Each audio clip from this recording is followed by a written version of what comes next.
Hey guys, tonight we're crawling back to a time when hygiene was a vague suggestion, rats ruled the streets, and death wasn't just knocking at your door, it was already living in your pantry. Picture this. You roll out of a straw mattress that smells faintly of mildew and last week's porridge. The floor creaks, not because it's old, but because something is probably nesting under it. You reach for your water jug and take a sip. Oops, that's yesterday's beer, flat and lukewarm. Outside, the street is alive. Not with music or laughter, but with flies, open drains, and shouting vendors selling meat that might be older than you. You live in a medieval town. Let's say somewhere in England around 1348. Although honestly, it could be anywhere in Europe, and the vibes would still be rancid. You're a peasant, which means you work long days, eat mostly bread and onions, and consider 2 consecutive nights without lice an extravagant miracle. So before you get comfortable, take a moment to like the video and subscribe, but only if you genuinely enjoy what I do here. And hey, drop your location and local time in the comments. It's always cool to know who's listening and where you're hiding out. Now dim the lights, maybe turn on a fan for that soft background hum, and let's ease into tonight's journey together. You smell the city before you even open your door. The mixture of dung, human and otherwise, coal smoke, wet straw, and something that might be decomposing 2 alleys over hits you like a damp towel to the face. You step outside, careful not to slip in the mystery puddle. The streets aren't paved, so every rainfall turns the lanes into a brown, glistening soup of things you don't want to think about. Sanitation? Please. Chamber pots are emptied directly into the street. Public latrines exist, but mostly in theory. The rats are living large, waddling through trash heaps like they own the place, which they kind of do. You see kids playing with a stick and what looks suspiciously like a dried-up animal part, laughing like it's a toy. There's no such thing as childhood innocence when your bedtime story is about saints being flayed alive. You've got a job, if you're lucky. Maybe you're a tanner, working knee-deep in vats of urine used to soften hides. Or you're hauling firewood, breathing in soot 6 days a week. Either way, the daily grind is more about survival than fulfillment. Bathing isn't a routine, it's a luxury. The public bathhouse burned down last year, and you've heard rumors that soaking too much actually invites sickness into the body. Besides, soap costs too much. Better to just rub yourself with a rag and pretend you're clean. At best, your neighbors smell just like you. At worst, they're dead in a week and nobody remembers their name. Most houses are one-room shacks with thatched roofs and no chimney. The smoke from cooking fires just builds up inside, turning your lungs into medieval chimneys. You share this lovely space with your extended family, a couple of chickens, and a dog that isn't technically yours, but also never leaves. Privacy doesn't exist. You've seen every one of your relatives half naked, screaming at rats or farting in their sleep. And then, boom. Whispers. Something's happening in the south. A sickness. Ships coming into port with everyone already dead on board. Historians still argue whether it spread faster by land or sea, but one thing's certain. It's spreading. You don't know it yet, but this is the beginning of the worst experience you'll probably never live to tell. Word trickles in from traveling merchants. People are dying in Italy, in France. Whole towns emptied like someone swept them clean. You shrug it off. Foreign problems. Probably exaggerated. After all, what could possibly be worse than waking up next to a leaking roof and stepping on a hedgehog someone tried to cook last night? But then the local priest coughs during Mass. Just once. A dry little tickle in his throat. And somehow, you know deep in your gut that something bad has crossed the threshold. The first signs are subtle. A man who always shows up at the market doesn't appear for a few days. Then another. Rumors start. People coughing blood, swelling up like meat pies left too long in the sun. You want to believe it's just bad air, or maybe punishment for sin.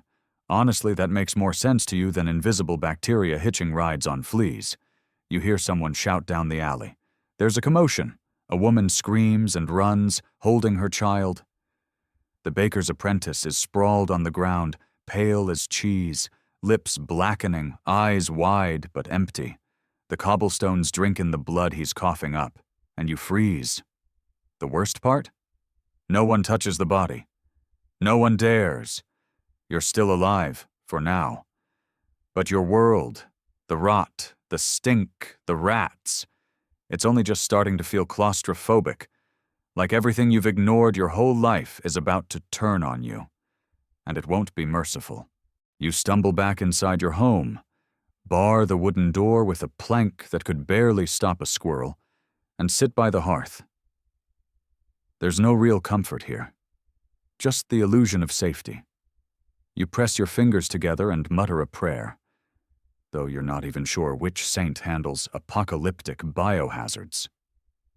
Outside, the sky darkens, not with clouds, but with crows. Always the crows.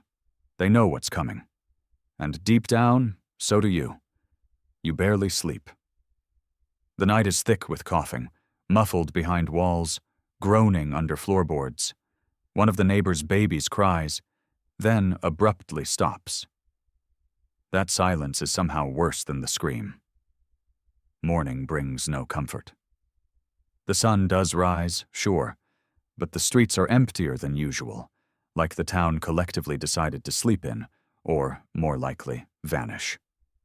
You step outside and find a piece of bread on your doorstep. No note, just the crust, still warm, resting on a dirty rag. Maybe it's a neighbor's kindness. Maybe it's bait. A few days ago, that would have been funny. Your friend Alan stumbles toward you, pale and unsteady, with a rash like crushed berries blooming across his neck. He smells wrong, like meat kept too long in the summer heat. You take a step back, and he gives you a look that says he notices. It hurts to see that look, but you don't move closer. Just a fever, he mumbles, and collapses mid-sentence. You don't help him up. What's sweeping through your town isn't just a sickness, it's a lottery with no rules. One day you're fine, next day you're sweating through your clothes and bleeding from somewhere you didn't know could bleed. The Black Death doesn't knock politely. It barrels in like a drunk uncle at a wedding. Loud, offensive, and guaranteed to ruin everything.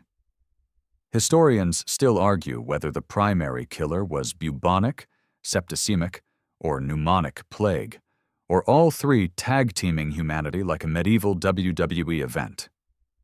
Doesn't matter to you. All you see are blackened fingers, bloated lymph nodes, and people dying faster than they can be buried.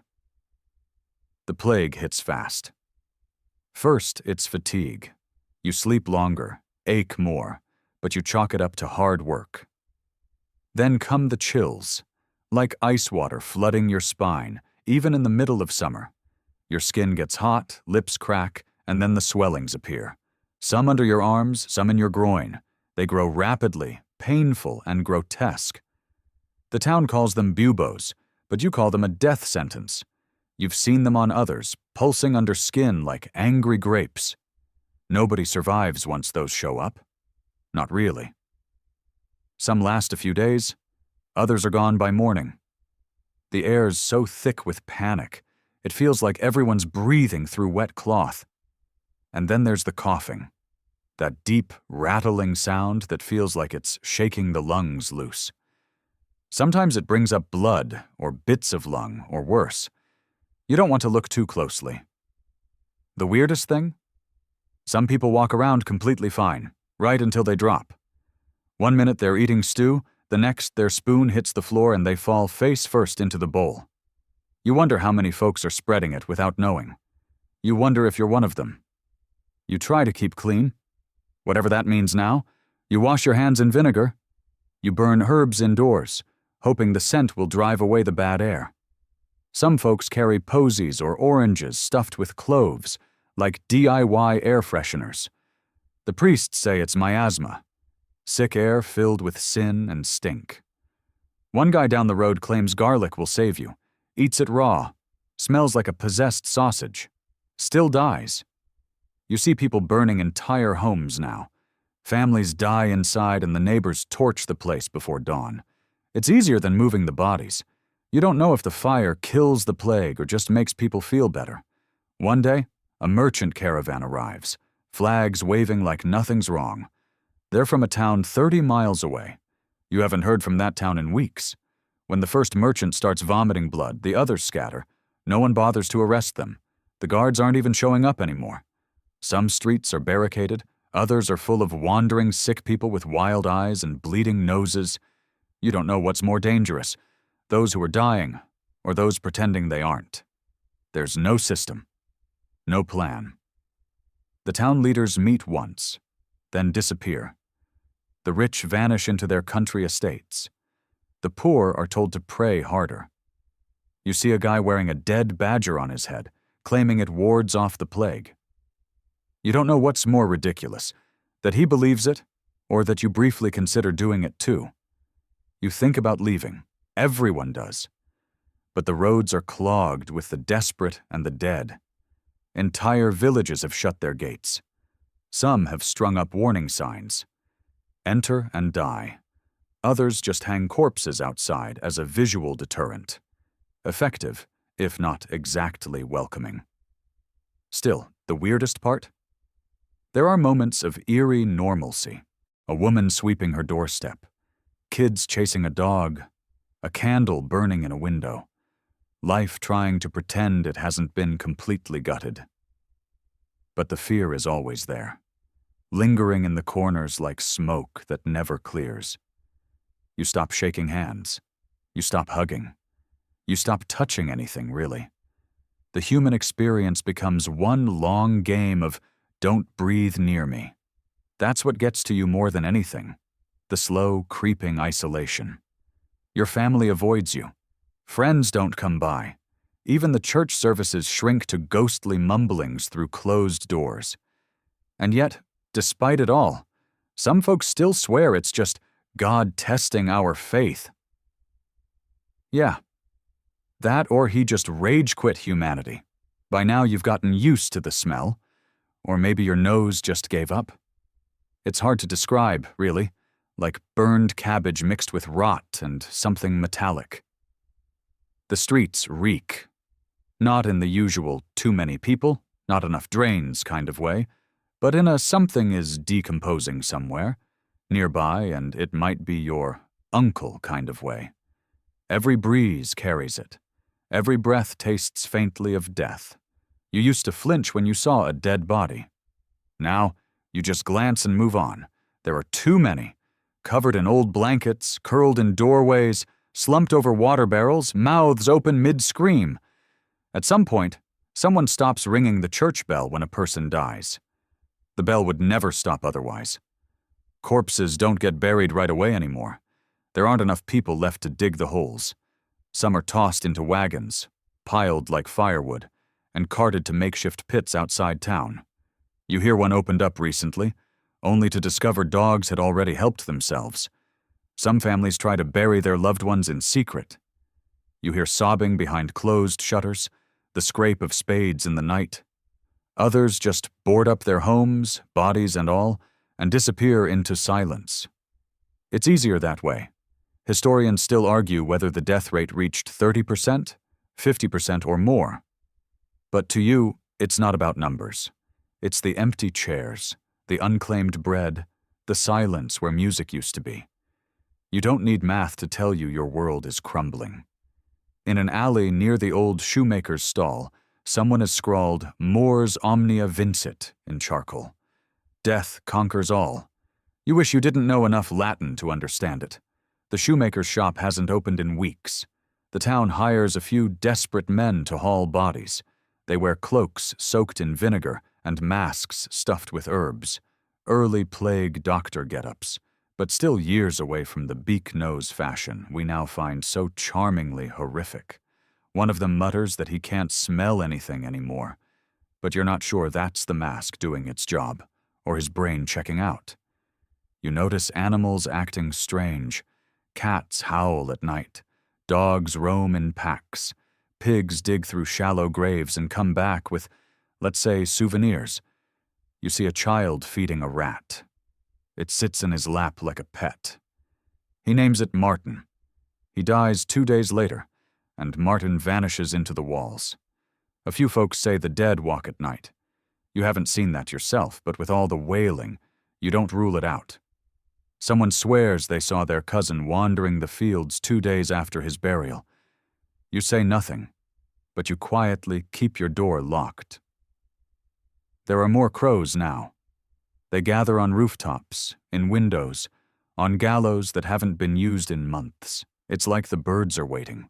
They're not afraid of you anymore. They look at you like they know how this ends. People try to mask the smell. They light fires with fragrant woods, hang bundles of lavender and rosemary in windows, burn incense until the air turns thick and bitter. You try it once. It helps for maybe 20 minutes before the stink of decay returns, even more insulted than before. The gravedigger down the road has started drinking heavily. You can't blame him. He talks to himself, argues with the corpses. Last week, he was seen shouting at the pit, accusing it of being greedy. The pit did not respond. You pass a house with 7 bodies laid outside, lined up like they're waiting for a carriage. Each wrapped in cloth, faces uncovered. One is a boy you used to trade apples with. His eyes are open. You tell yourself it's just a trick of the muscles. There's a strange kind of etiquette now, like a new language for how to treat the dead when there are so many of them. You nod at bodies you recognize. You avert your gaze from ones too bloated to identify. You never touch them. Not even the children. Not anymore. The worst moment comes late one evening, when you hear your name whispered.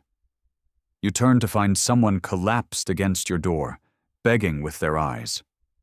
Their mouth moves, but no sound comes out. You freeze. You want to help, but you don't. You can't.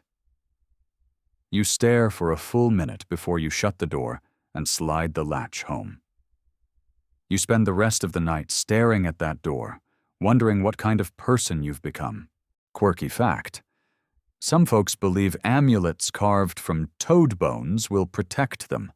One guy wears 6, tied around his neck like grotesque jewelry. You ask him how that's working out, and he just coughs in response. You try not to laugh, mostly because coughing is contagious. In time, the city starts to feel like a haunted painting, frozen in a moment of collapse. There's no music, no bells, no children playing, just footsteps on cobblestone, the creak of cartwheels, and the occasional scream. You move like a ghost through a world that feels half dead and half asleep, and you keep wondering, how much worse can it get? Then you remember, it's only the beginning. The church bell rings again. It startles you, not because it tolls for someone, you've long since stopped counting, but because it hasn't made a sound in days. Maybe weeks. It chimes 3 times, then stops, as if the bell ringer just gave up halfway. You wonder if he collapsed mid-swing. You used to find comfort in the rhythms of religion, the chants, the processions, the feast days. They were the steady drumbeat of life. Now that rhythm is fractured. Priests are dying. Monks vanish. Altars collect dust and spiderwebs. The big cathedral doors creak open only for the occasional desperate sermon or frantic funeral, if anyone still bothers. Today, the sermon is in Latin. You don't understand half of it, but you know desperation when you hear it. The priest, gaunt and red-eyed, shouts about wrath and repentance. He holds up a crucifix like it's a shield, not a symbol. You don't know if he's talking to you or arguing with God. Someone collapses mid-Hail Mary. The service ends without a blessing. Back home, you try to pray. You light a candle. You kneel. But your words feel small, fragile. The heavens are too quiet. You wonder if the saints are ignoring you on purpose. Historians still argue whether religious institutions helped or hindered during the plague. Some monasteries became hospitals. Others barred their gates and waited for the screaming to stop. Either way, faith is no longer a luxury. It's a bargaining chip. You've seen people walking the streets barefoot, whipping themselves bloody. Flagellants, they call them. Wandering groups that chant hymns and lash their backs in public. They say it's penance, that maybe if enough blood is spilled, God will change his mind. You're not convinced? One guy hits himself so hard he faints in the mud. The others just keep marching. A woman down the road builds a shrine in her yard. She lights candles, leaves out bread, prays loud enough for the whole street to hear. The shrine catches fire. Nobody helps put it out. You start to notice people changing, not just physically, mentally. The pressure of it all, the death, the isolation, the gnawing guilt is twisting folks. Some cry all day, others laugh uncontrollably. You see a man painting crosses on walls using what you hope is red paint. He hums lullabies. His children died last week. A rumor spreads that plague victims are being buried alive, that the swellings make them pass out, not die, and they wake up under a layer of dirt. You don't know if it's true. You don't want to know. But it haunts you. When you walk past the burial pits, you strain to hear movement. That fear finds its way into everything. You stop drinking milk from other people's cows. You avoid strangers. You boil your water. You even toss your old wooden spoon in the fire because it smelled weird. Logic isn't part of survival anymore. Paranoia is. You dream of death now. Not dramatic, sword-waving death, just slow, sticky, fevered decay. In your dreams, you watch yourself rot in a chair while the cat eats your nose. You wake up sweating. Every night. You try to distract yourself with routines. Sweep the floor, boil some cabbage, mend a sock. It doesn't help. Nothing feels real. The world's turned gray, like someone dimmed the color on life. But then, something strange happens. You survive another week, then another. Somehow you're still here, breathing mostly, alive, technically. You start to notice small things again. A bird hopping along the eaves, bread rising in the coals just right, the way the sun hits a puddle and makes it look like liquid gold.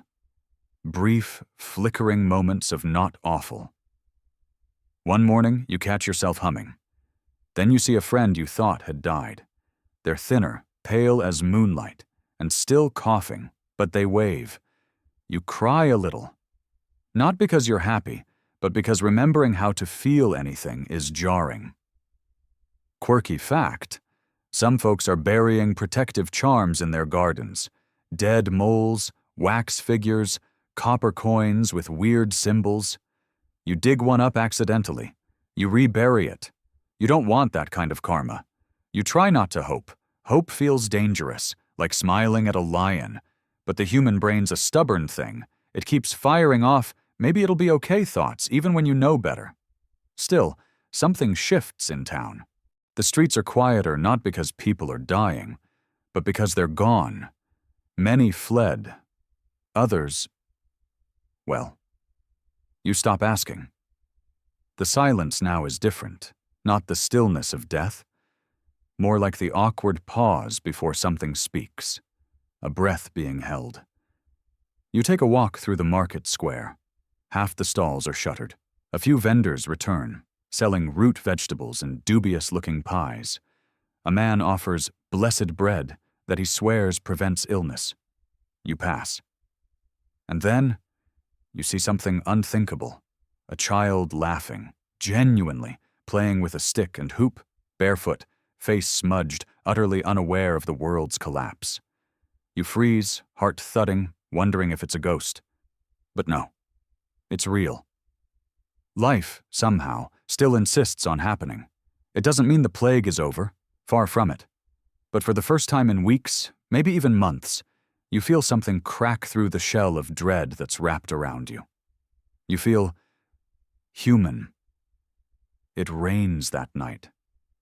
Not a gentle drizzle, but one of those endless, heavy downpours that sounds like 1,000 drummers on the roof.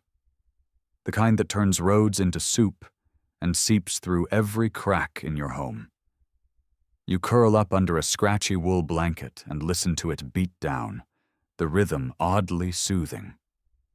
For the first time in a while, the air smells clean. The rot, the smoke, the sick.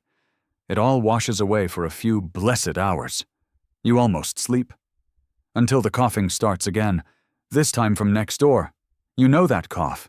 It's new, wet, deep, rattles the ribs like marbles in a box. You lie there, eyes wide, heart hammering. The walls are thin. The neighbors are loud. A child cries. The coughing gets worse. You pull the blanket over your head and pretend it's still raining.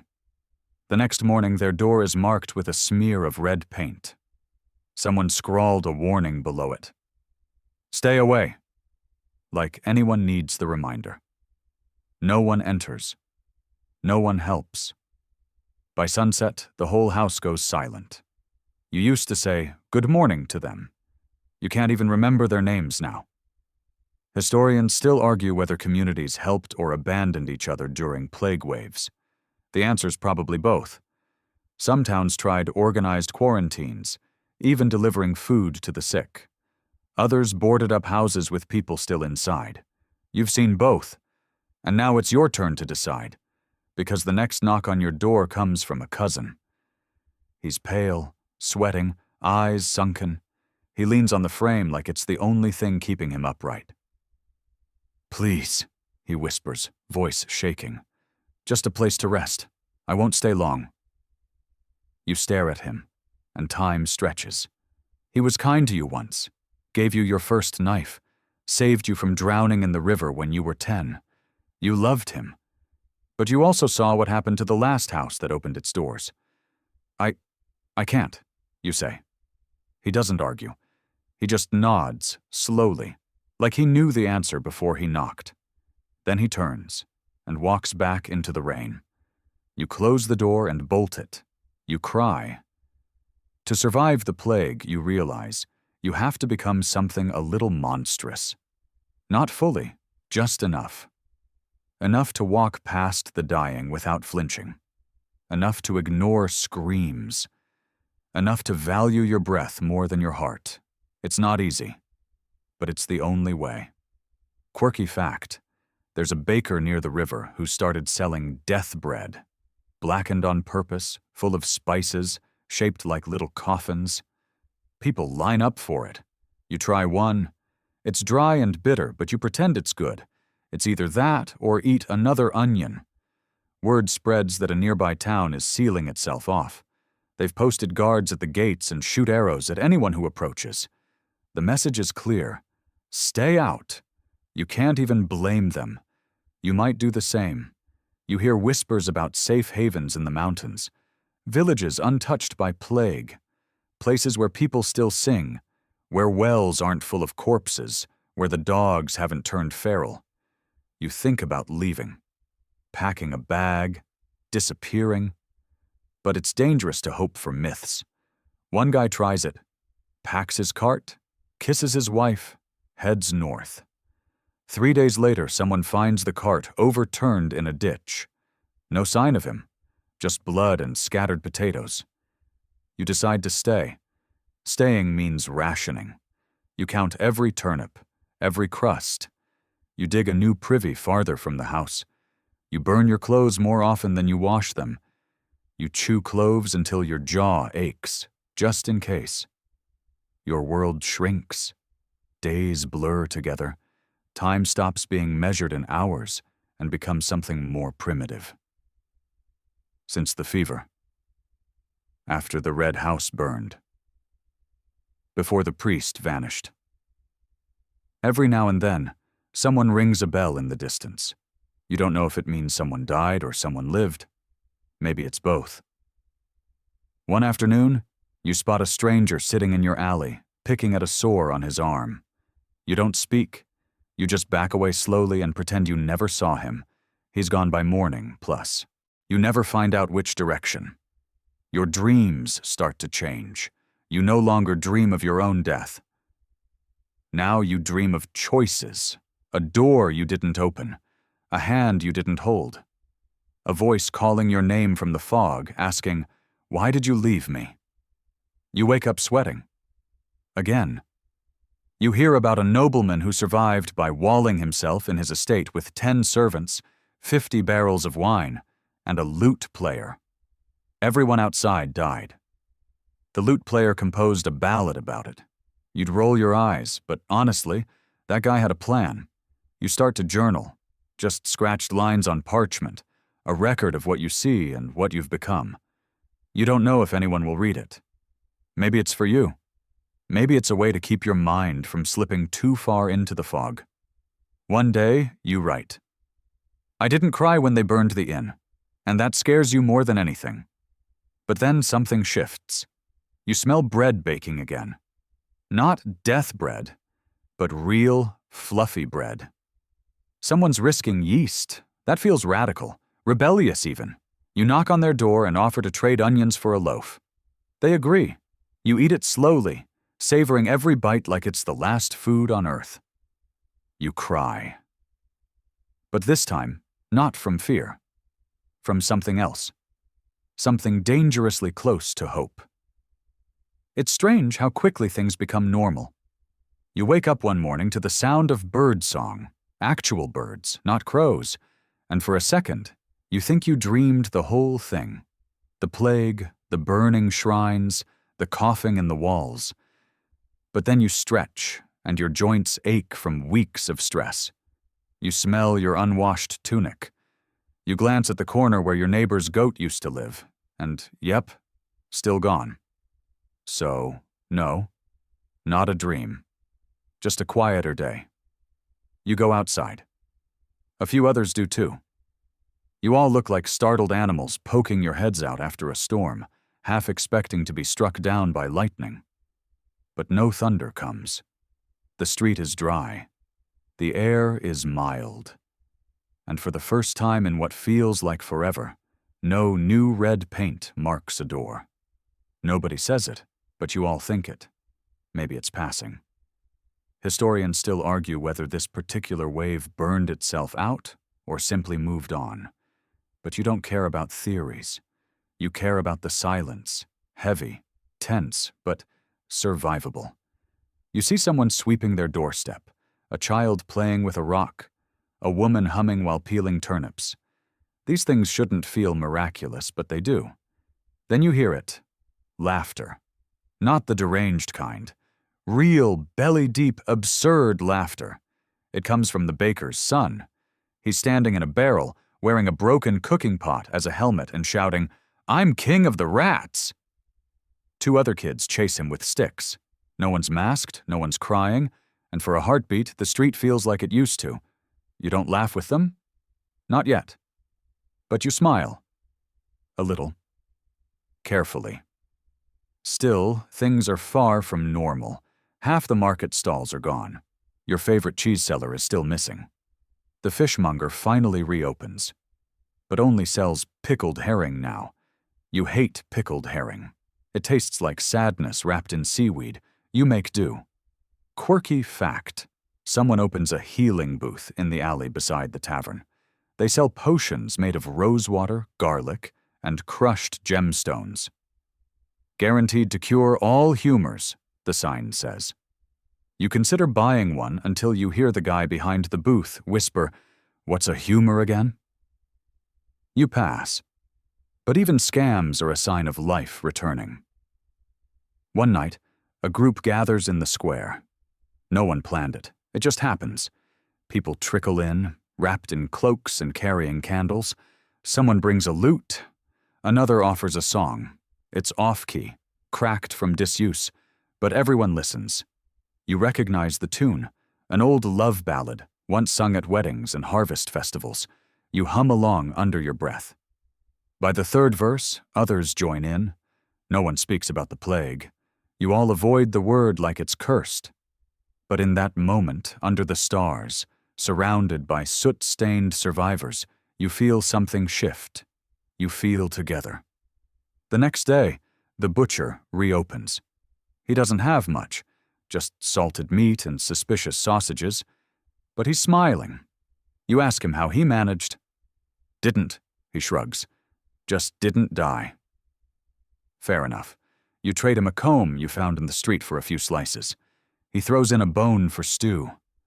You almost weep with gratitude. Later that week, you hear bells again. Not the mournful tolls of death, but fast, cheerful chimes. A wedding. You didn't think people still did that. You sneak over to watch. The bride wears a green ribbon around her wrist. The groom can't stop grinning. The priest mumbles a shaky blessing and looks like he might faint. Still, they kiss. People cheer. Someone throws a handful of wildflowers. And for a second, everything feels possible again. But just when you're letting yourself breathe, it returns. The cough. Faint, but familiar. Not from next door. Not from across the lane. From you. At first you convince yourself it's nothing. Just dust, or nerves, or that terrible pickled herring. But it doesn't go away. It lingers, scratches, crawls. You ignore it for 2 days. Then 3. You chew more cloves. You sleep more. You burn rosemary in your room. But deep down, you know, you've seen this too many times. Heard too many versions of this exact sound. You're not better. The plague didn't pass you by. It just waited. You don't panic. There's no point. Instead, you clean. You organize your things. You write another page in your journal, hands shaking. If someone finds this, please feed the goat. Wait, no goat. Never mind. You laugh at yourself. Then cough again. You boil water. You soak rags. You lie down. And wait. People knock on your door over the next few days. You don't answer. You don't want to risk it. You hear them whispering outside, wondering if you've died. You almost call out. But you don't. The fever comes in waves. First it's a whisper. Then it's a scream. You sweat through your mattress. You hallucinate that St. Anthony is in your room judging your furniture. You argue with him about the color of your blanket. You lose. You wake up freezing, then burning, then frozen again. Your body becomes a battlefield. You think of everyone you didn't help, everyone you left behind. And then, one day the fever breaks. You open your eyes, and the room looks clearer, brighter. You're weak, dizzy, but breathing. And breathing these days feels like a miracle. You crawl to the door and unlock it. Just in case. Someone brings you soup. You drink it. You're not cured. You're not well. But you are, somehow, still alive. And now you realize that might be the hardest part. You don't bounce back. Nobody really does. After the fever, your body feels like an old, rusted hinge, creaking with every step, groaning when you sit, refusing to do anything quietly. The world moves on around you, just slightly faster than you can catch up. But still, you're up. You're vertical. That's more than you thought you'd be. The first walk outside feels like a pilgrimage. The sun stings your eyes. Your legs wobble like boiled carrots. You pass people who squint at you like they're trying to remember if you were already dead. One of them gives you a little nod. Not friendly, not warm. Just an acknowledgement. You survived. We see you. Historians still argue whether those who lived through the plague were truly immune. Some records suggest people caught it more than once. Others talk of plague-proof survivors becoming gravediggers or even smugglers, banking on their bodies to resist what others couldn't. You don't feel immune. You feel lucky. And also a little like a ghost. That's what people call you behind your back. Ghost. Half here, half gone. They mean it as a joke, but you start to wonder. You walk the same streets, sleep in the same room, eat the same bread, but nothing feels the same. The city smells different now. Less rot, more ash. So many things were burned. Bodies, clothes, whole homes. Sometimes, walking past blackened ruins, you get a phantom itch in your nose, like the smoke never really left. You start working again. Not because you feel strong, but because hunger is a more persistent motivator than grief. A neighbor needs help cleaning out a cellar. You agree, even though your knees groan louder than the barrels you're lifting. There's mold on everything, but mold feels manageable compared to what you've seen. You find a locket in the dirt, still clasped, still warm from where the sunlight hit it through a crack. There's no name inside, just a faded curl of hair. You pocket it without thinking. Not for greed, just to remember someone. Anyone. Quirky fact. A local merchant starts selling plague medals, tiny lead coins stamped with the date and a symbol of survival, like a rat or a skull with a crown. You buy one, wear it around your neck like armor. People laugh at them, call them morbid. But you catch more than a few wearing theirs tucked into their shirts. The town starts keeping records again. Births, deaths, baptisms. You see someone with ink-stained fingers and realize the scribes are back. That feels big. Like memory itself is being rebuilt. But alongside the scribes come the numbers. And with the numbers come the questions. How many died? How many left? How many came back? You do the math in your head. Then stop. It hurts too much. You can count the losses in your block on 2 hands.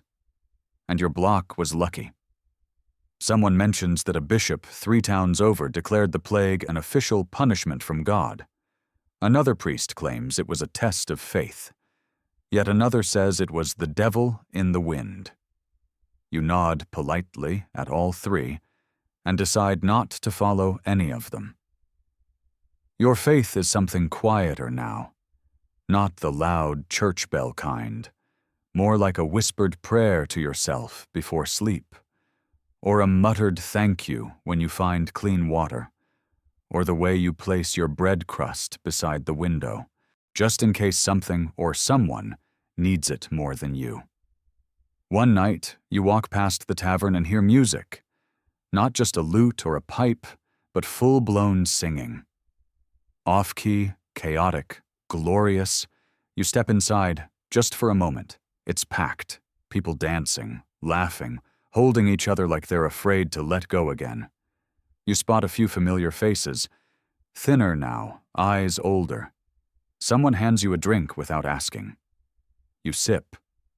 It tastes like honey and fire. You stay longer than you meant to. Eventually, you sway with the music, too. Your hips remember how to move. Your feet shuffle in time. You close your eyes and forget, for 5 blessed minutes, that the world ever burned.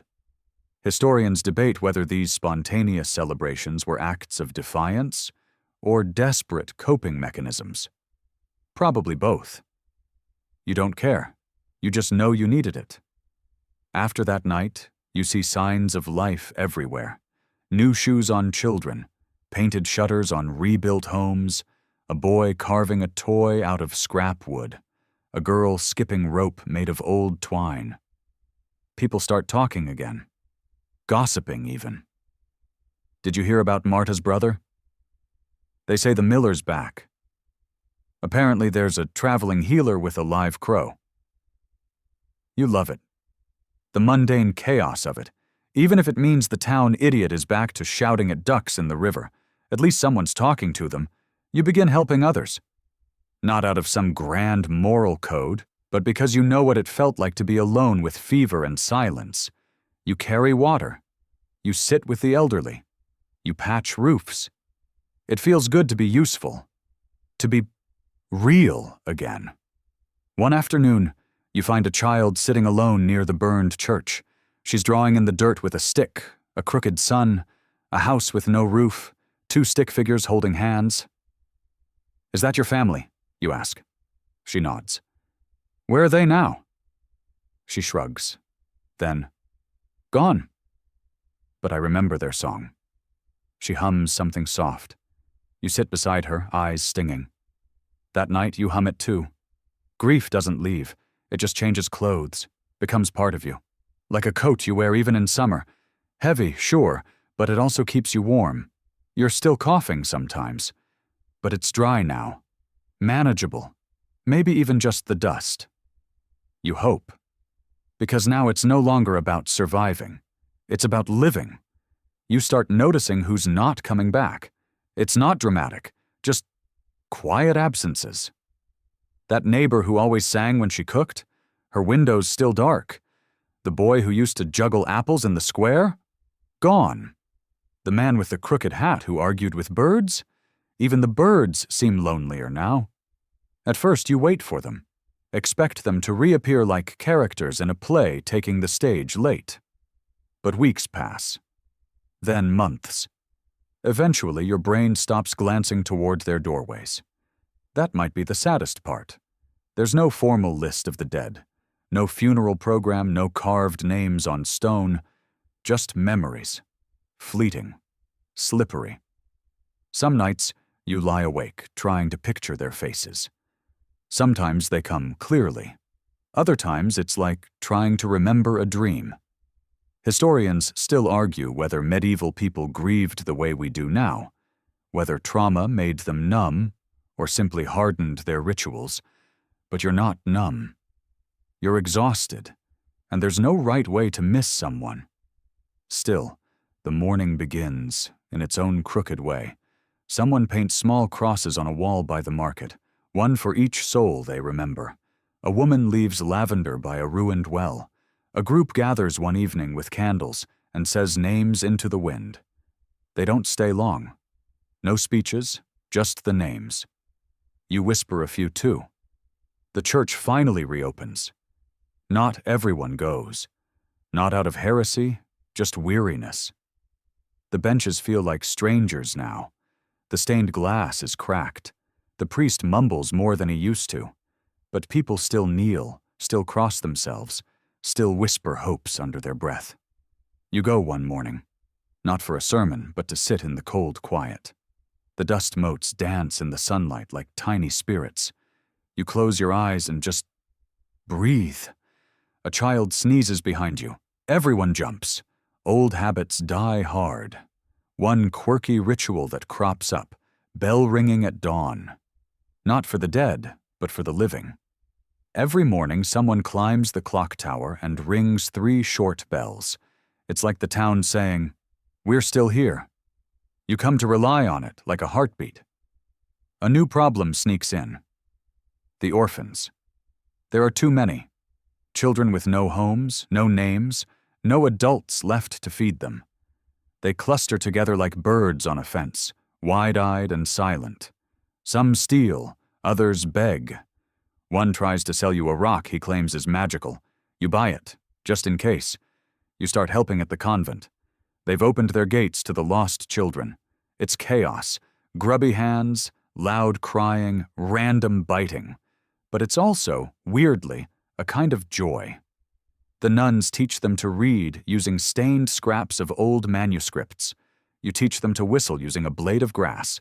You don't know what you're doing. None of you do. But that doesn't stop you from trying. There's a girl named Lisa, 8 years old probably, wears mismatched boots. Doesn't speak much. One day she shows up at your door holding a stick and says, "I'm guarding your goat." You laugh before remembering you haven't had a goat in months. Still, you let her stand there. She visits most days after that. You never ask where she sleeps. You just feed her soup and let her draw in the ash on your doorstep. You find out later she lost 4 siblings.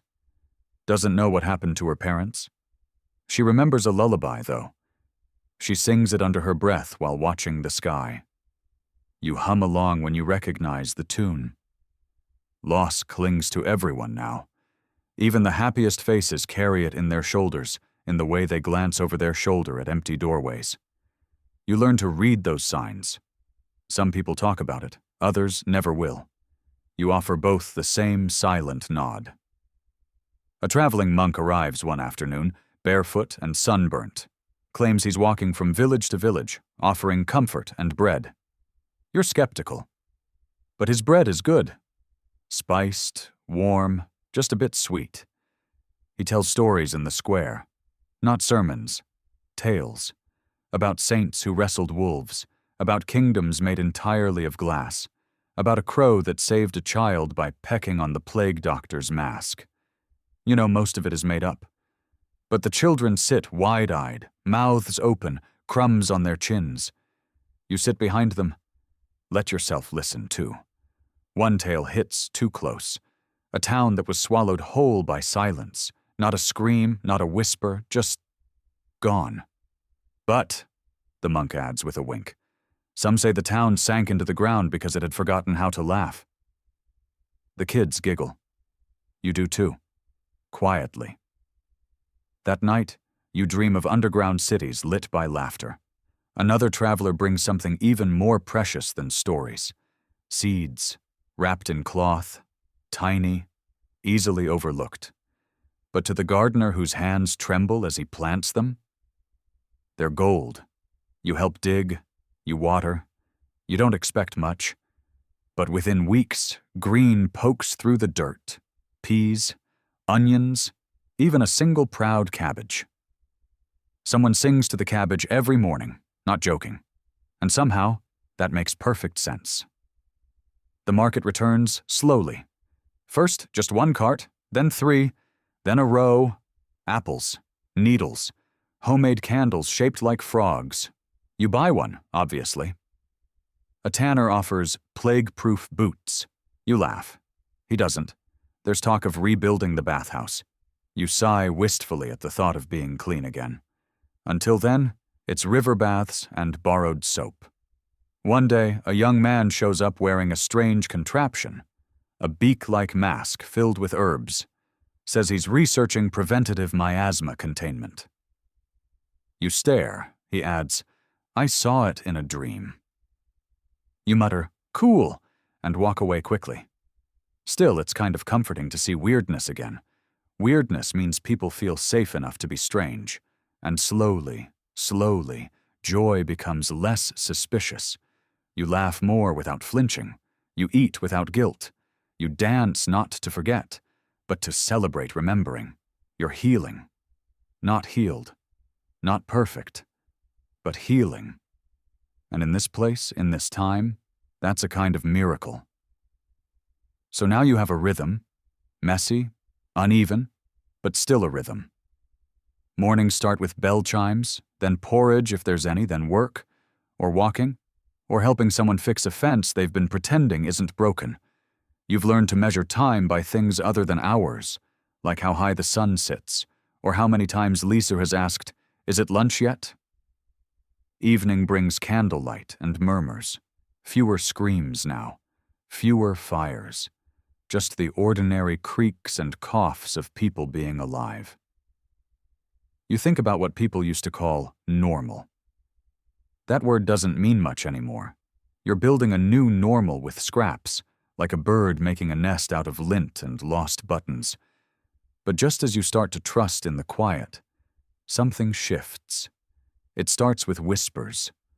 A merchant returning from the next town over says he saw plague flags again. Red crosses on doors, carts moving at dusk. You feel your stomach turn. The priest tells everyone to stay calm. The mayor says it's nothing. The apothecary starts boiling herbs obsessively. So yeah, clearly everything's fine. Historians still argue whether this second wave was truly a resurgence of plague or something else entirely. Typhus, maybe, or a panic-born fever. Doesn't matter to you. Panic feels the same, no matter what name it wears. You start sleeping lighter again. People pull their scarves tighter, look at each other sideways. A sneeze in public becomes a scandal. Someone ties garlic to their belt and insists it works because a cow once lived through the plague after eating a whole clove. You nod respectfully. You've seen weirder. Quirky new trend. People begin wearing wooden amulets shaped like ears. Supposedly, the Virgin Mary hears prayers better through them. You try not to giggle when you spot one with glitter. There's a run on vinegar. People soak their clothes, their hands, even their coins in it. The whole street smells like a salad. But hey, Clean is clean. And then the rumors thicken. A man dies just outside the town gate. No visible boils, but a high fever and blackened lips. The healer says it was probably just bad berries. No one's convinced. The town holds its breath again. You find yourself counting symptoms. Your own, others. You sneeze twice in one day and convince yourself you're doomed. Then you laugh. Then you cry. Then you go outside and scream into a sack. Highly recommended, by the way. Your friends start disappearing. Not from death, but from distance. They close doors, bolt shutters, wave at you from across the street. You get it. You don't blame them. But it still stings. Lisa shows up less often. When she does, she's quiet. Watches you with wide eyes, like she's waiting for you to vanish too. You kneel beside her and say, "Hey, I'm not going anywhere." It feels like a lie the moment it leaves your lips. There's a brief council meeting in the square. Someone suggests sealing the town again. Someone else says that didn't help the first time. Voices rise. People argue about masks, prayers, bloodletting stars. You back away slowly. You start stocking your home again. Salt, water, anything that doesn't rot quickly. You feel the old fear crawl up your spine like ivy. But you're not the same person you were last time. You know things now. You've seen death and crawled past it. You know how to boil water, how to make broth from bones, how to find mint growing in the cracks near the north wall. You can survive. If it comes again, you'll fight it. Smarter this time. Maybe with fewer tears, maybe not. And then something unexpected happens. It passes. No explosion, no shrieking crescendo, just a slow unraveling of panic. The sick man's family never falls ill.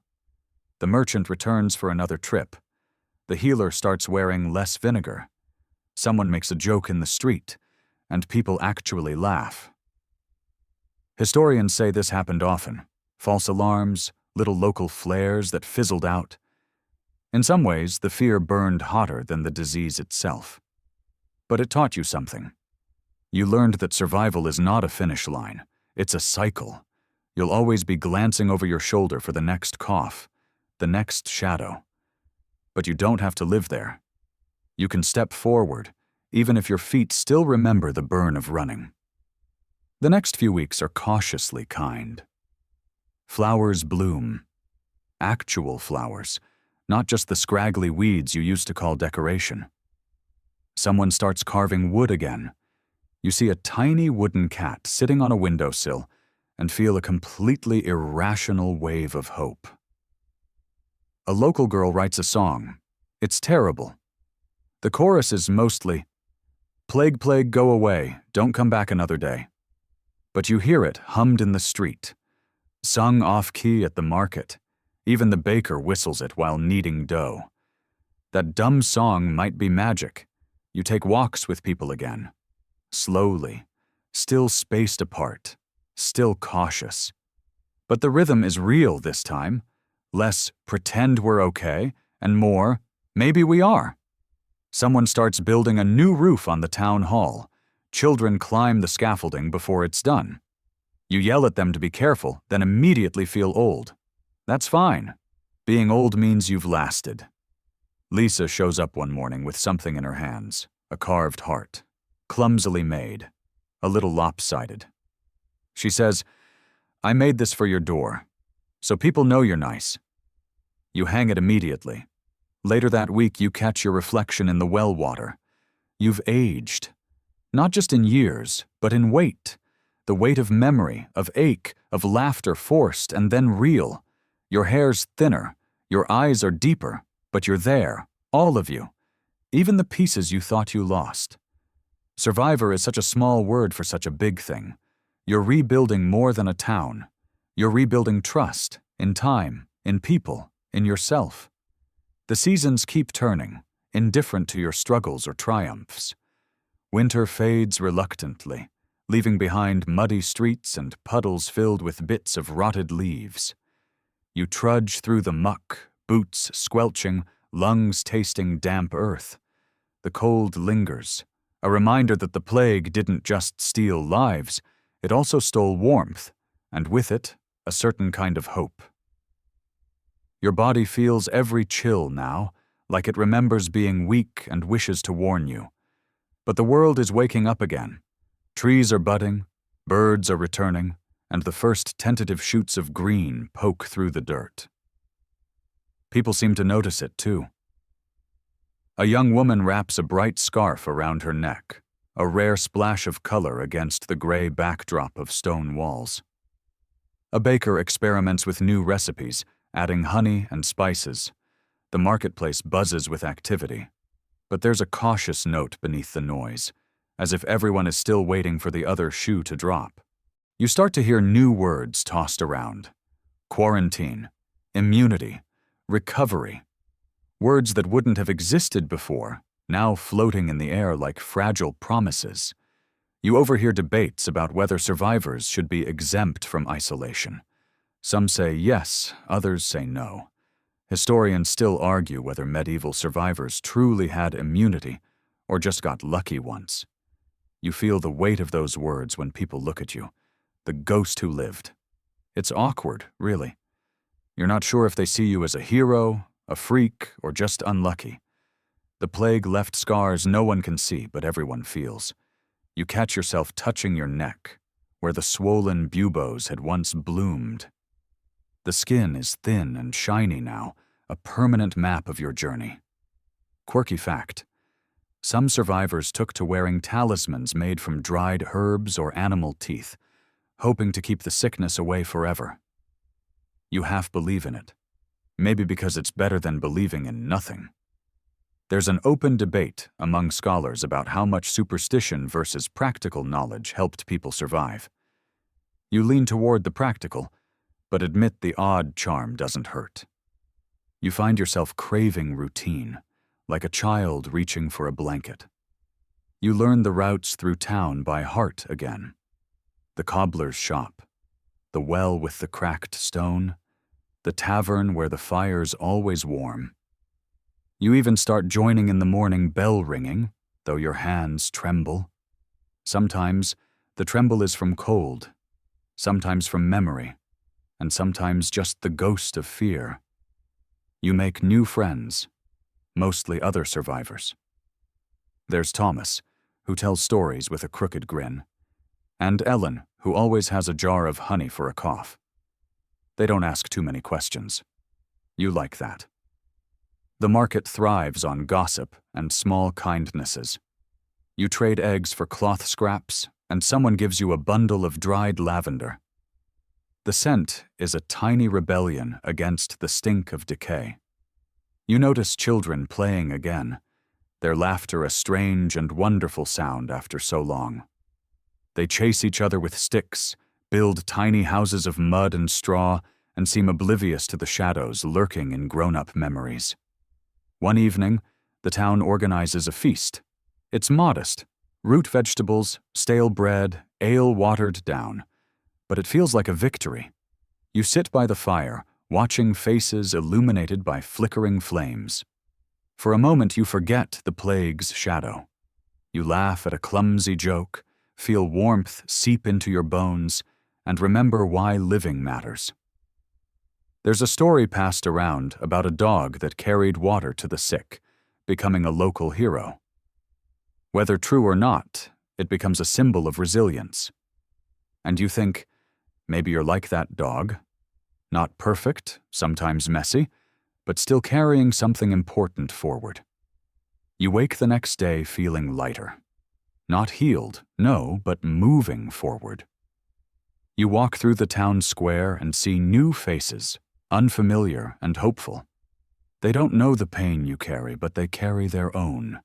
The plague won't be the last hardship. You know that now, but it's also not the end. You survived, and now you live.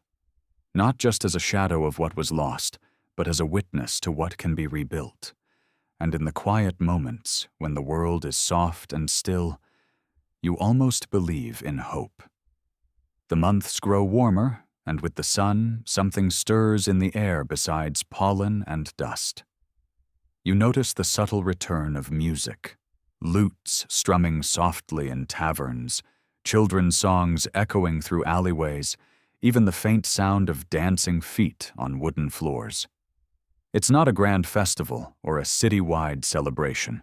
It's quieter than that, more like a whisper that says, "We're still here." You catch yourself humming along to a tune you barely remember from before. There's a sweetness to it, a softness your throat hasn't known in a long time.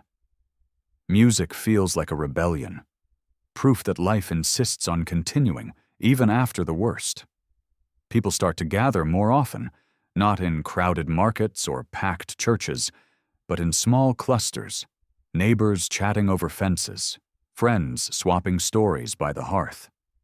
The social rules have shifted, but the human need for connection remains stubbornly the same. You join a few of these gatherings, but there's always a part of you holding back. That's the thing about surviving the plague. You carry invisible baggage. Some call it survivor's guilt, others call it trauma, but no one really knows what to do with it. Historians still argue about how medieval survivors coped mentally, whether they turned to faith, superstition, or simply buried their grief deep inside. You try a little of everything, and none of it feels quite enough. At the same time, you discover that humor hasn't died. It's changed, sure, but it's alive. You overhear someone calling a particularly scruffy dog the town's plague mascot. A group of children makes shadow puppets on the wall, casting eerie shapes that make everyone giggle nervously.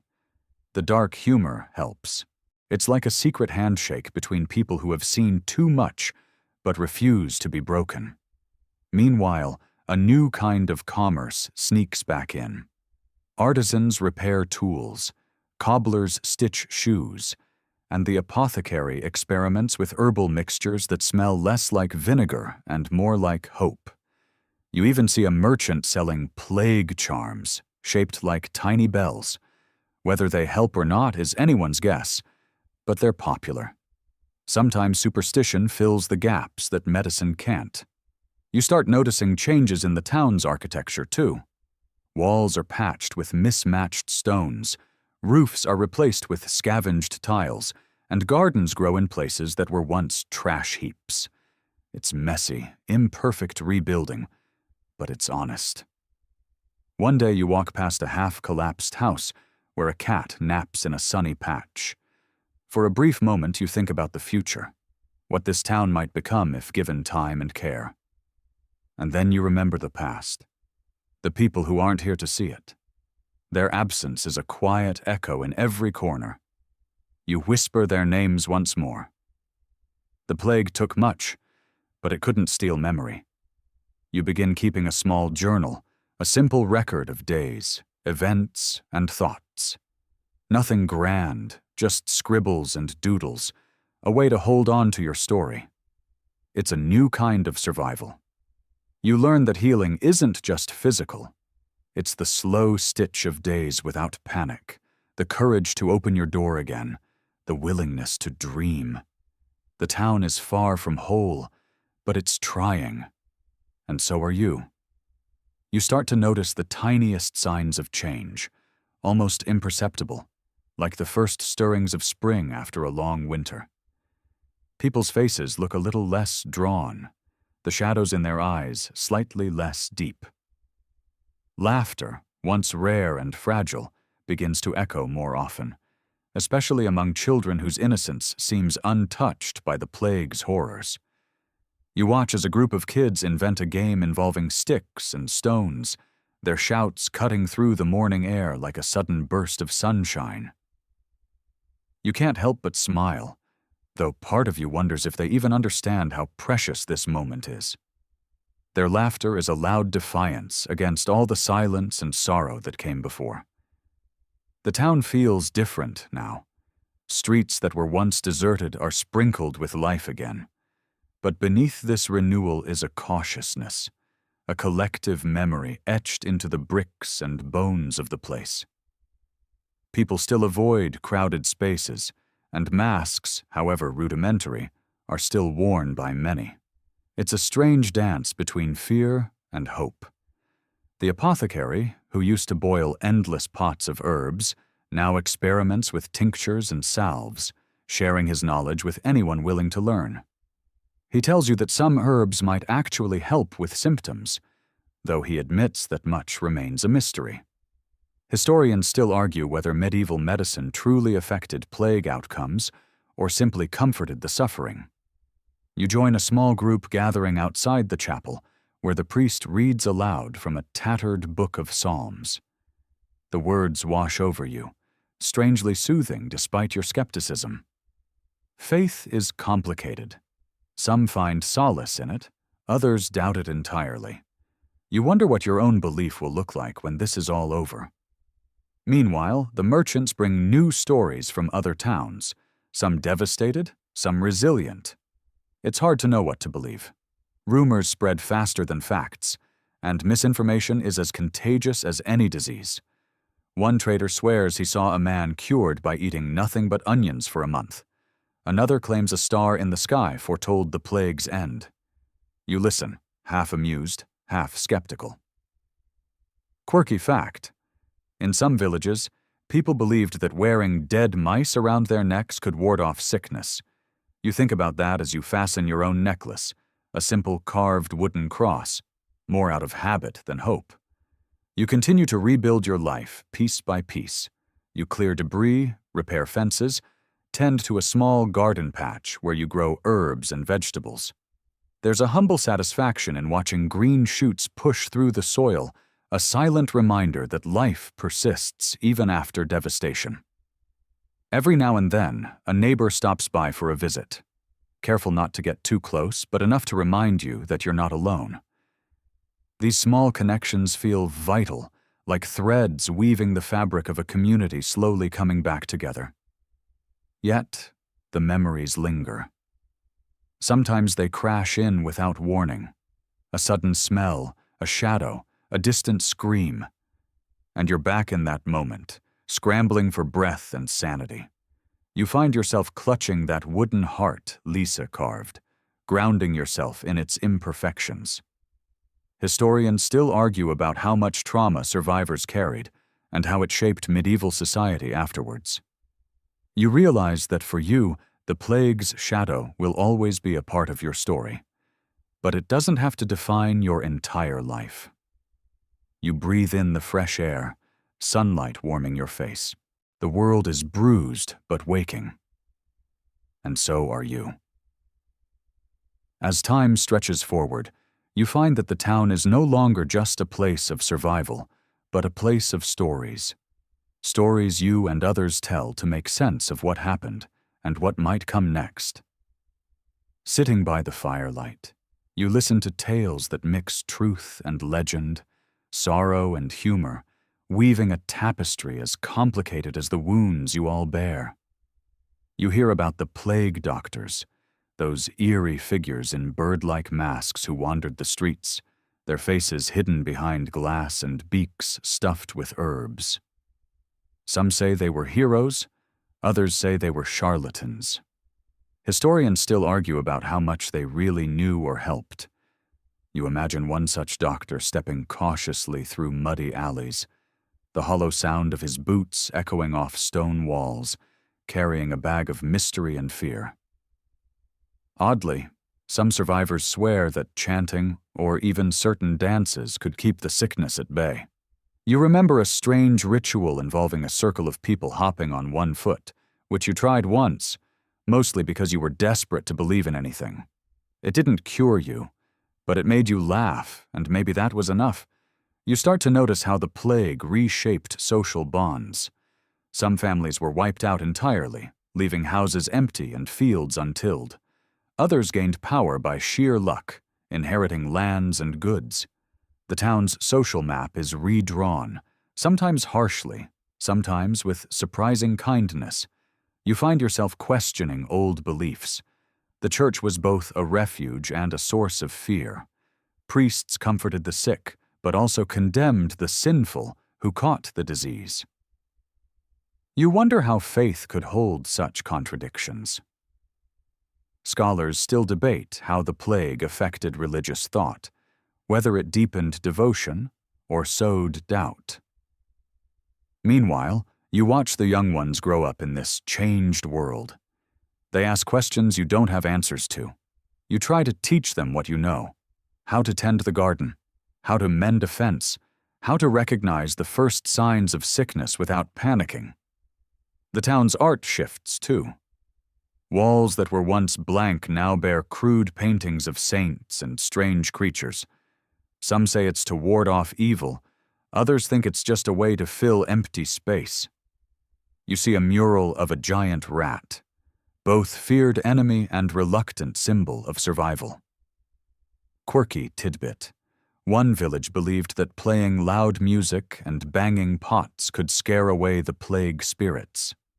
You chuckle remembering the cacophony during one particularly bad night, when everyone in town was convinced noise was their shield. You grow more comfortable with the idea that life is unpredictable, a fragile dance between order and chaos. The plague taught you that much. Sometimes, when the wind shifts just right, you swear you hear whispers from the past, voices of those who didn't make it, warning you, reminding you. But you keep moving forward.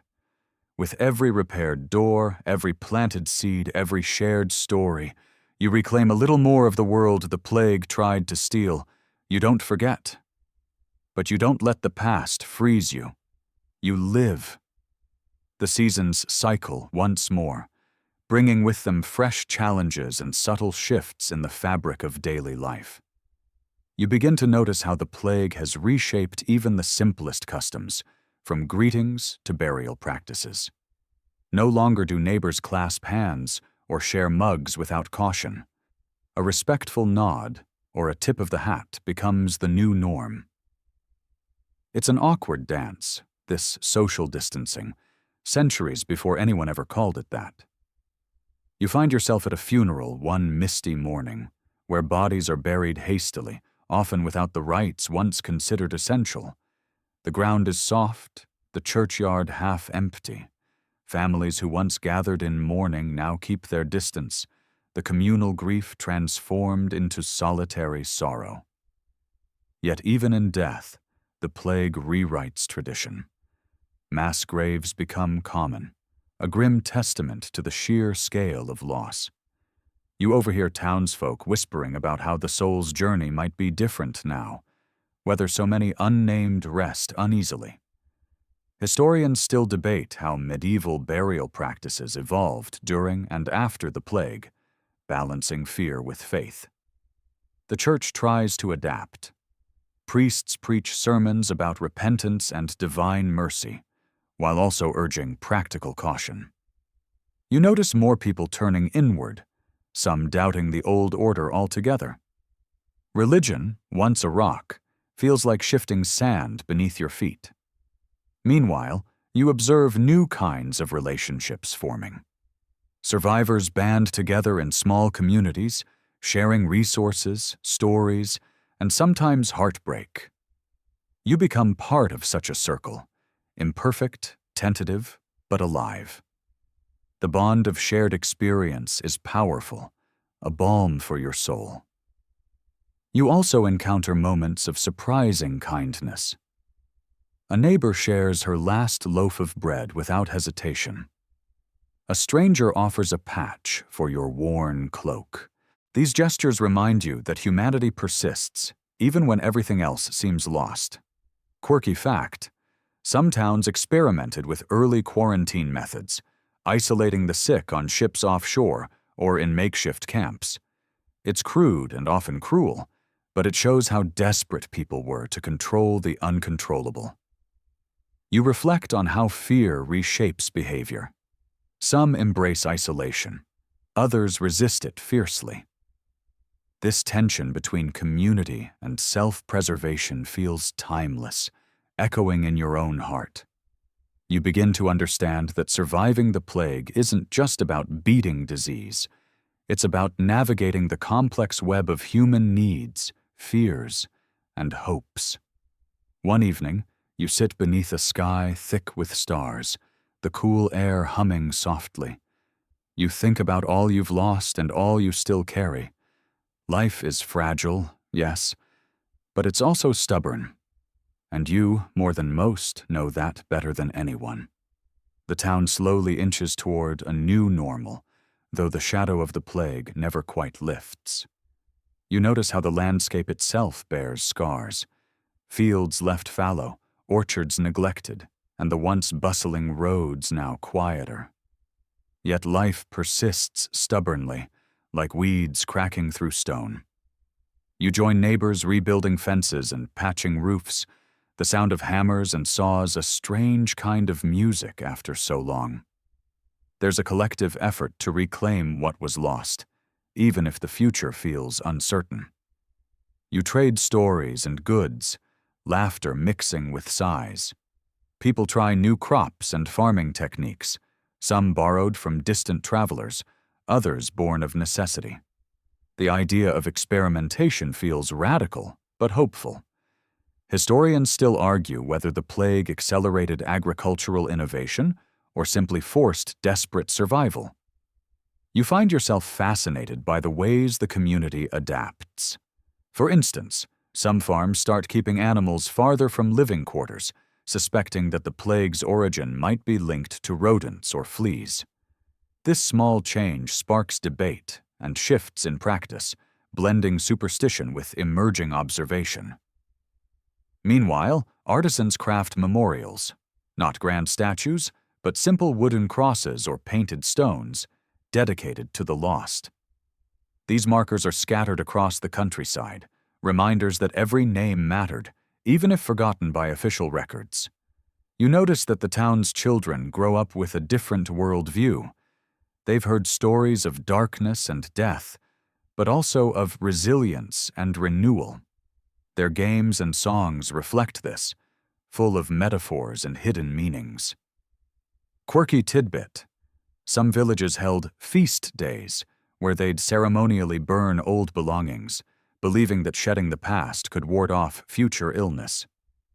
You take part once, feeling the bittersweet sting of letting go. You reflect on how the plague altered social hierarchies. Some families gained prominence through inheritance, while others struggled to maintain status. This social reshuffling introduces new tensions, but also opportunities. You realize that the plague's impact was not just biological, but profoundly social and psychological. It reshaped relationships, beliefs, and even ambitions. You find moments of peace by the riverbank, watching water flow endlessly, indifferent to human suffering. The river carries away the past even as it nourishes the future. You begin writing your story in earnest, a way to honor those who didn't survive, and to remind those who do that endurance is an act of courage. The plague may have been a cruel teacher, but you're learning its lessons one breath at a time. The seasons continue their endless rotation, indifferent to the scars left behind. You find yourself thinking more and more about the ordinary moments, the smell of freshly baked bread, the rustle of leaves in a gentle breeze, the warmth of sunlight on your skin. These simple pleasures, once taken for granted, now feel like precious treasures.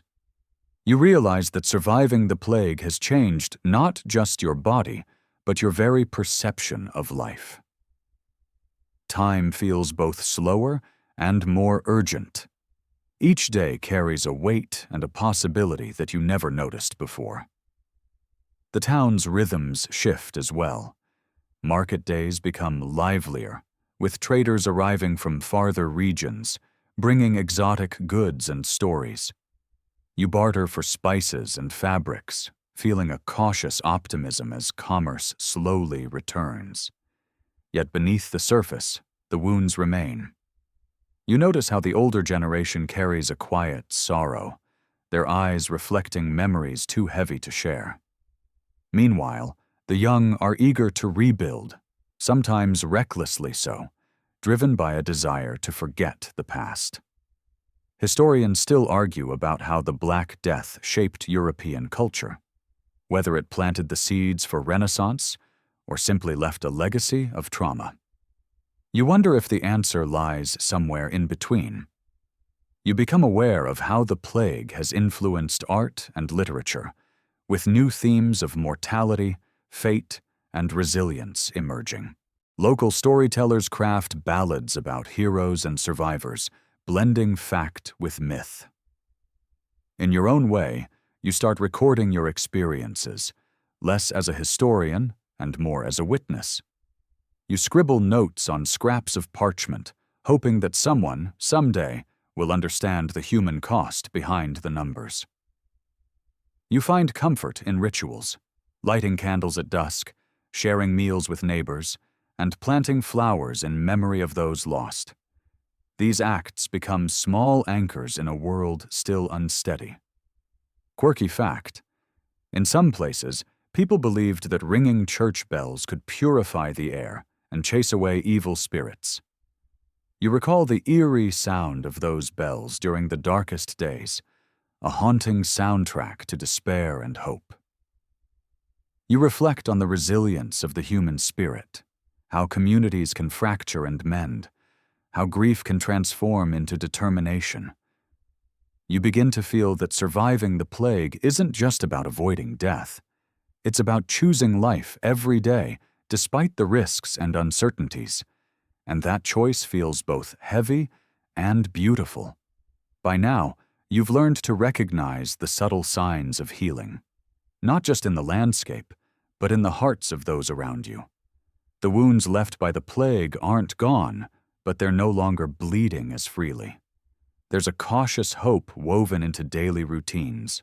Children playing without constant fear, farmers tending fields with renewed energy, neighbors sharing news and laughter.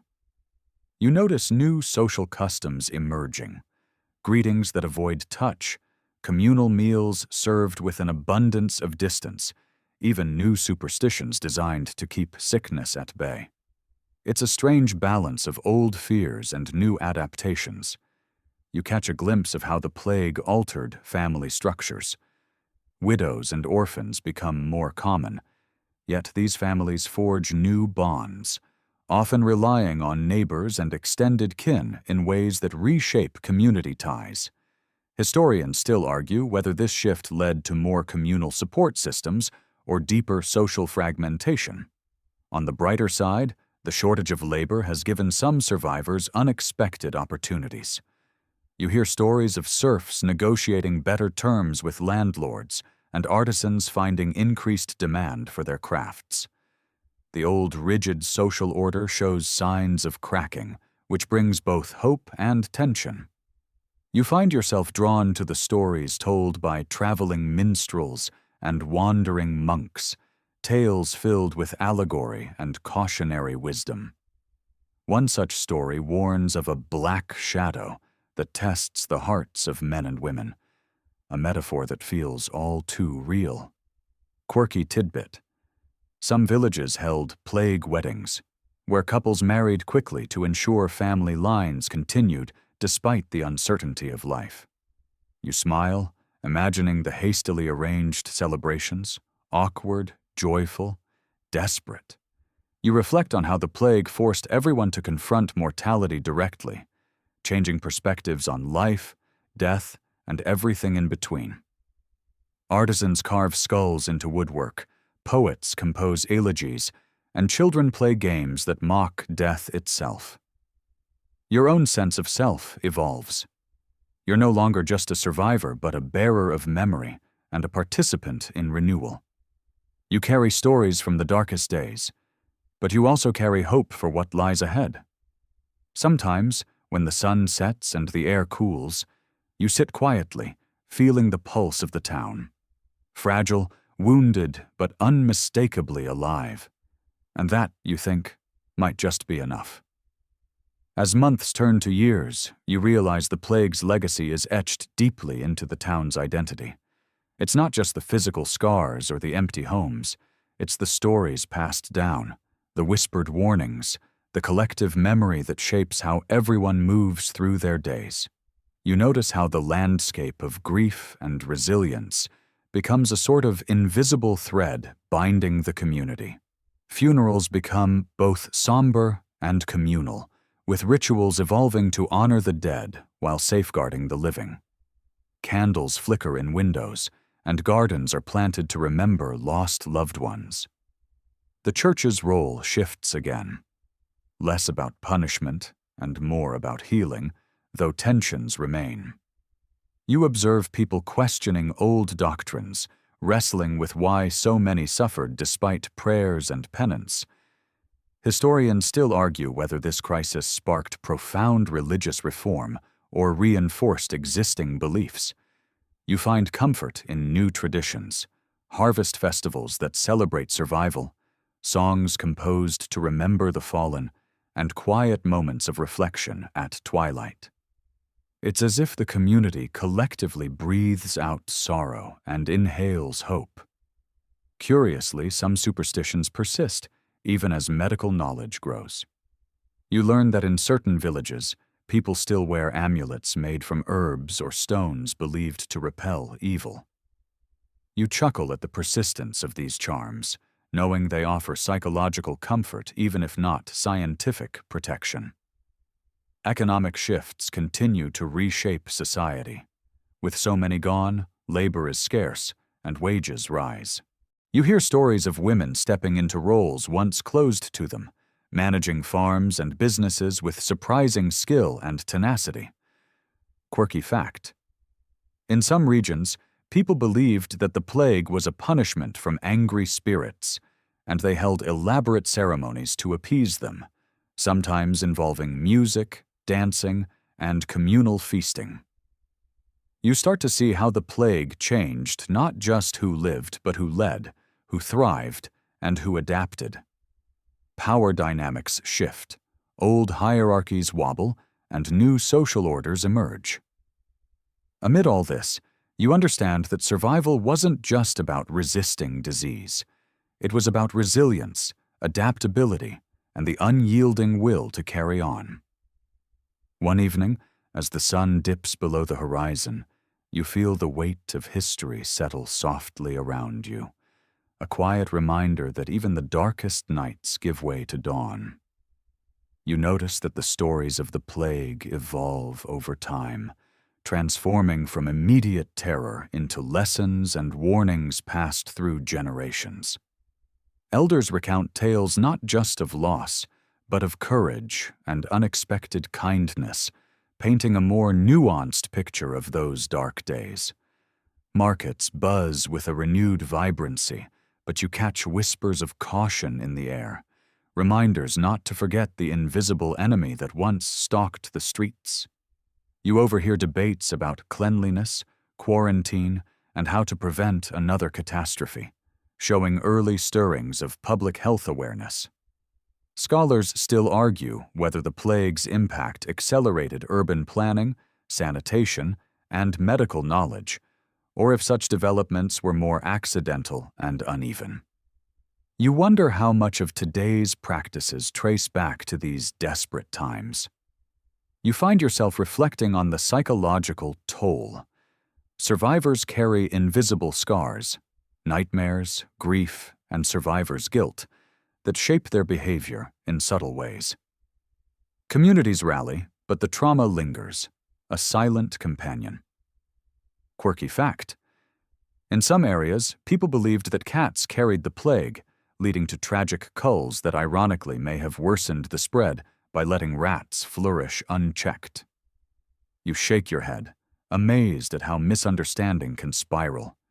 You witness the rise of folk remedies and the blend of old and new medical ideas. Herbs, prayers, and early experimentation with quarantine coexist uneasily. It's a time of trial and error, of fear and hope tangled together.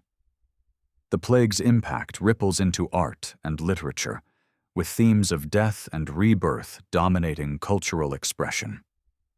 Poets and painters grapple with mortality, producing works that resonate for centuries.